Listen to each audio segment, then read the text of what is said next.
us about your first experience with the OXE Diesel motors. My first experience was excellent. Very impressed.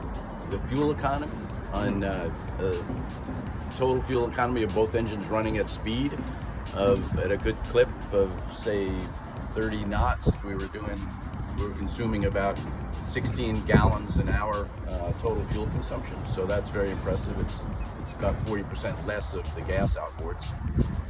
Hey, how's it going? This is Ron Carpenter. I work at Oman Dynamics USA, and this is a game changer in the boat industry. Like system-like capabilities is what we're always looking for, efficiencies, and even being a prior special warfare combat craft crewman, if I can ever drive a outboard motor up to a Navy ship and grab some diesel and carry on with the mission, it's a win. Congratulations, OXE, and all the innovation. Look forward to tracking you guys. Hoo-yah. Oh, beautiful sound, excellent smooth ride, lots of torque, lots of horsepower at the higher end. Couldn't ask for anything better. Thank you, bud. Had a nice ride, quite silent, and nice. That's all. What'd you think?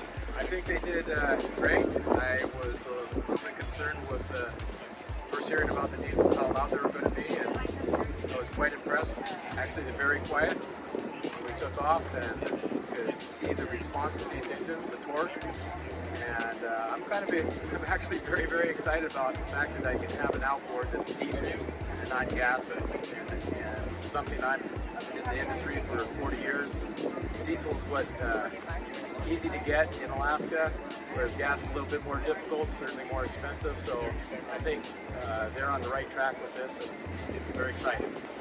Surprised at the fuel efficiency that they're getting from them. Percentage of usage too, that plane in speed is 60%.